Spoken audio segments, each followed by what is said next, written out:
Class 7 science chapter 3 chemical substances and processes. इस chapter का solution करेंगे हम इस वीडियो में। तो शुरू करते हैं हम अपना सॉल्यूशन। सबसे पहले है समथिंग टू नो का ए पार्ट है फिलिंग द ब्लैंक्स। और सॉल्यूशन शुरू करने से पहले आपने क्या करना है, सबसे पहले इस चैप्टर का एक्सप्लेनेशन वीडियो देखना है। मैंने पूरा कंप्लीट चैप्टर करवा रखा है। आपको क्लास 7 साइंस का सारा सिलेबस करवा रखा है। दूसरे सब्जेक्ट भी आपको इसी चैनल पर मिल जाएंगे। आप एक बार वीडियो की डिस्क्रिप्शन और प्लेलिस्ट को चेक करना। जैसे ही आप वीडियो की डिस्क्रिप्शन और प्लेलिस्ट को चेक करेंगे आपको सभी सब्जेक्ट्स की लिंक मिल जाएंगी। तो सबसे पहले आप इसका एक्सप्लेनेशन वीडियो देख लें, उसके बाद ही आप सॉल्यूशन करें। तो सबसे जो फर्स्ट क्वेश्चन है, फर्स्ट क्वेश्चन का आंसर है प्योर सब्सटेंसेस। सेकंड का है केमिकल फार्मूला। थर्ड का है H2O। और फोर्थ का है मॉइस्चर एंड एयर। फिफ्थ का आंसर है केमिकल रिएक्शन। सिक्स्थ का आंसर है साल्ट एंड वाटर। ठीक है, जब तक आप इसका एक्सप्लेनेशन वीडियो नहीं देखोगे आपको ये समझ में नहीं आएगा। तो सबसे पहले आप वो जरूर देखें। बी है राइट ट्रू और फॉल्स। ट्रू और फॉल्स, फर्स्ट का ट्रू है, सेकंड का भी ट्रू है, थर्ड का ट्रू है, फोर्थ का फॉल्स है, फिफ्थ का फॉल्स है, सिक्स्थ का ट्रू है और सेवंथ का फॉल्स है। उसके बाद है tick the correct option. Correct option को टिक करना है। तो फर्स्ट का आंसर है सिल्वर। सेकंड का आंसर है 1 atom of hydrogen, 1 atom of nitrogen and 3 atom of oxygen. Third है the chemical formula of magnesium phosphate. Magnesium phosphate का फार्मूला ये होगा। फोर्थ है the following reaction is an example of, ये होगी displacement reaction. Fifth का है the chemical formula of quick lime is C, ये होगा। ठीक है, CaO। अब है D, answer the following questions in brief. हमने क्वेश्चंस के आंसर देने हैं। सबसे पहला है व्हाट आर एलिमेंट्स। तो क्वेश्चन नंबर डी का 1 है what are elements. Elements the substances which are made up of same kind of atoms are called elements.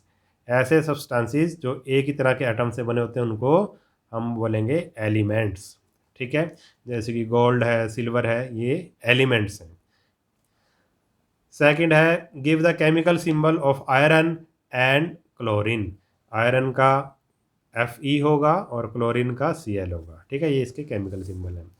Third है right the chemical formula of the following. Aluminium oxide और zinc acetate का हमने chemical formula लिखना है। तो aluminium oxide का ये होगा और जिंक एसीटेट का फार्मूला ये होगा। ठीक है, फोर्थ है बैलेंस द फॉलोइंग इक्वेशन। ये हमें इक्वेशन दे रखी है, इसको बैलेंस करना है। तो इसको इस तरह से हम बैलेंस करेंगे। जब तक आप चैप्टर नहीं देखोगे, समझोगे नहीं कि कैसे बैलेंस करना है, तब तक आप ये सॉल्यूशन आपको बिल्कुल भी समझ में नहीं आएगा। तो मैं आपको बार बार कह रहा हूँ कि पहले एक्सप्लेनेशन वीडियो देखें, उसके बाद ही आप इस सॉल्यूशन को करें। डी का क्वेश्चन 5 है what does a chemical equation represent. Chemical equation क्या रिप्रेजेंट करती है? The chemical equation represent a chemical reaction using symbols and formulae of substances involve in the reaction. Sixth है what are the reactants and the product in a chemical equation. Reactant और product क्या होते हैं chemical equation में? In a chemical equation the substances present in the left side of the arrow sign are called reactant. जो equation chemical equation में left side की तरफ होते हैं, एरो की लेफ्ट साइड में, उनको रिएक्टेंट्स बोलते हैं। And the substances present in the right side of the arrow, जो राइट साइड पे होते हैं एरो की, उसको बोलेंगे हम प्रोडक्ट। ठीक है, तो ये होते हैं रिएक्टेंट एंड प्रोडक्ट्स। ठीक है, जैसे ये है, ये दोनों क्या हैं? रिएक्टेंट हैं। ये एरो की लेफ्ट साइड में है और ये राइट साइड में, ये दोनों रिएक्टेंट हैं और ये क्या है? प्रोडक्ट है। क्वेश्चन नंबर 7 है give an example of combination reaction. Combination reaction का एग्जांपल देना है। Combination of hydrogen and oxygen gas yields water. हमने एक एग्जांपल ले लिया कि हाइड्रोजन और ऑक्सीजन से कॉम्बिनेशन से हमें क्या मिलता है? वाटर मिलता है। तो इसकी हमने ये केमिकल रिएक्शन लिख दी। ई पार्ट है इसका answer the following questions. First है ई का right the steps involve in writing the calcium chemical formula of calcium phosphate.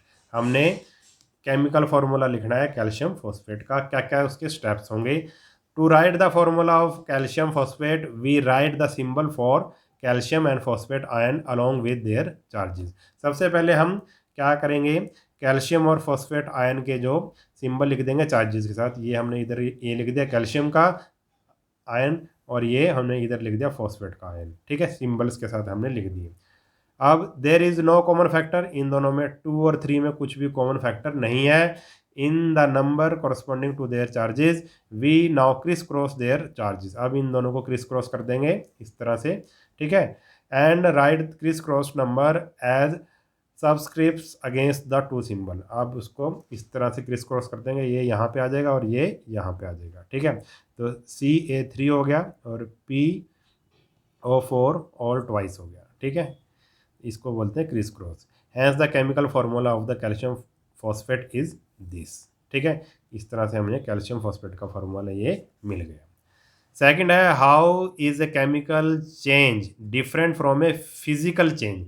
जो केमिकल चेंज है वो फिजिकल चेंज से डिफरेंट किस तरह से है? A change in which no new substance is formed is called physical change. For example melting of ice, breaking of glass etcetera. ऐसा change जिसमें कोई नया सब्सटेंस नहीं बनता उसको हम बोलेंगे फिजिकल चेंज, जैसे कि आइस का मेल्ट होना, ठीक है, ब्रेकिंग ऑफ ग्लास।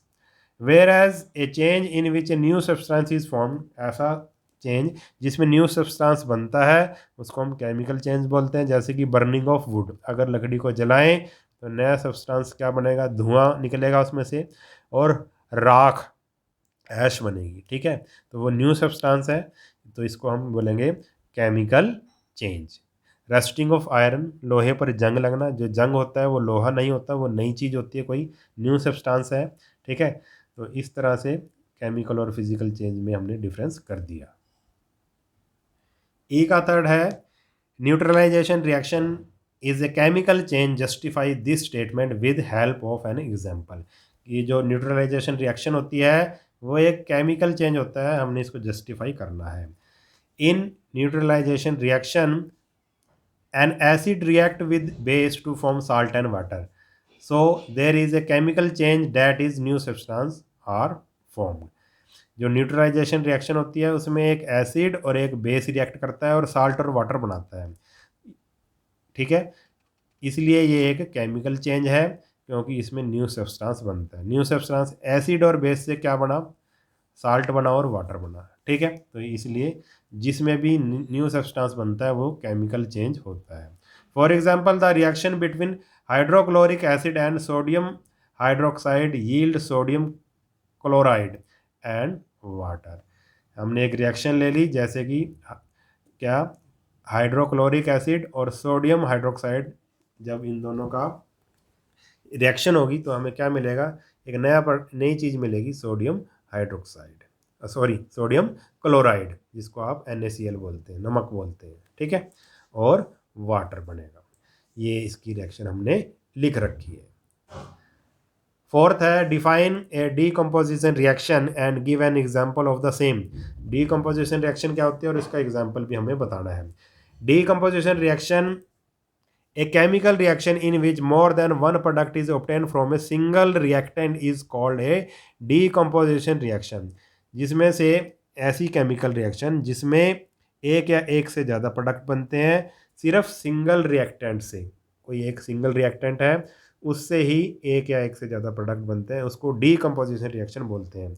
जैसे कि एग्जांपल दिया है ब्रेकिंग अप ऑफ वाटर। अगर वाटर एक, आप कह सकते हैं कि सिंगल एक रिएक्टेंट है, उसमें से अगर into hydrogen and oxygen gases on passing an electric current is an example of A decomposition reaction. अगर वाटर में से इलेक्ट्रिक करंट को पास किया जाए तो दो गैसें बनेगी, हाइड्रोजन और ऑक्सीजन, ठीक है, तो ये एक डीकम्पोजिशन रिएक्शन का एग्जांपल है। फिफ्थ है हमारे पास classify the following reaction into different type giving reason देना है। सबसे पहले हमारे पास ये रिएक्शन दे रखी है, ये हमने बताना है कि ये कौन सी रिएक्शन है और इसका रीज़न देना है। तो ये रिएक्शन है combination reaction, reason two substances combine to form one sub. Combination reaction क्या होती है, जिसमें टू सब्सटेंसेस एक सिंगल सब्सटेंस बनाएंगे, तो ये कम्बिनेशन रिएक्शन है। सेकंड हमें ये दे रखी है केमिकल इक्वेशन, ठीक है। अब इसको बोलेंगे हम न्यूट्रलाइजेशन रिएक्शन, क्योंकि इसमें क्या बन रहा है, साल्ट बन रहा है और वाटर बन रहा है। ये एक साल्ट है और ये वाटर है, ठीक है। रीज़न ए बेस पोटेशियम हाइड्रोक्साइड, ये पोटेशियम हाइड्रोक्साइड है, और रिएक्ट विद एन एसिड, ये एसिड है, हाइड्रोक्लोरिक एसिड है, टू फॉर्म साल्ट। साल्ट क्या बना है, पोटेशियम क्लोराइड और वाटर, ठीक है। तो एक एसिड, एक बेस है और एक एसिड है, दोनों की रिएक्शन से जब साल्ट और वाटर बनता है तो वो कौन सी रिएक्शन होती है, न्यूट्रलाइजेशन रिएक्शन होती है। थर्ड में हमें ये केमिकल इक्वेशन दे रखी है। अब किस तरह से करेंगे इसको, ये कौन सी है, कौन सी रिएक्शन है, डिस्प्लेसमेंट रिएक्शन है। Reason in this reaction copper displaces silver from silver nitrate solution to form copper nitrate solution. इसमें जो ये एक डिस्प्लेसमेंट रिएक्शन है, देखो इन दोनों की रिएक्शन हुई तो जो कॉपर है उसने सिल्वर को क्या कर दिया, डिस्प्लेस कर दिया, ठीक है। In this reaction copper displaces silver from silver nitrate solution to form copper nitrate solution.